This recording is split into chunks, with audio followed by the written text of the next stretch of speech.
Good day and welcome to another episode of Tandatula's Bush Bites. I'm a little more au fait with what is required of me this time round, so hopefully this one will go better. 3 minutes, Chad. Speak 3 minutes. Today's topic is something called water. Oh, how difficult is that to find, Chad? Well, not because it's over here, but 100 years ago, that situation would have been very, very different. Traditionally, this area of the Timbavati was really lacking in water, which is a real limiting factor in the environment, and would only fill up natural pans like Mashatan Dam behind us, would fill up with water during the summer months when the rains came, and then by early to midwinter, the water would be done. The animals that are water dependent, like your impalas, your wildebeest, your zebras, would not be able to live without the presence of the water in these natural pans. So as soon as it dried, they migrated about 100 kilometers to the south, to the Sabi and the Sand Rivers around Mala Mala and Skakuza area of the Kruger National Park, and they would spend their winter months there by the perennial water, and the next summer, when the rains returned, they would make a small-scale migration back to the Timbavati and Klaseri regions. Again, water finished, they went back.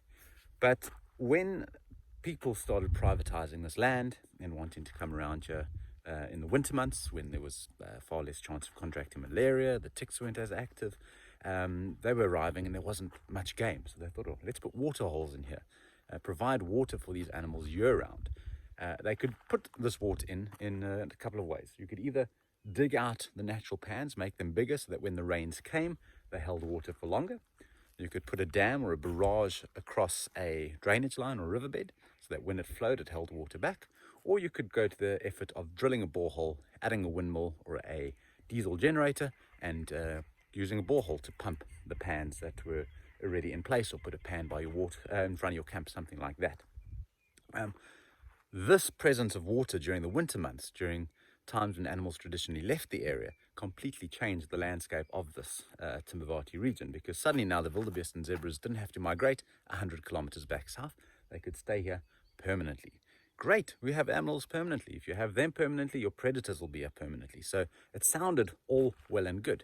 The problem is, unbeknown to many people, that around these water holes you have something called biospheres that develop, which are zones of influence of grazers. And if you have your water-dependent grazers coming here every single day, they're going to have an influence around this area every single day.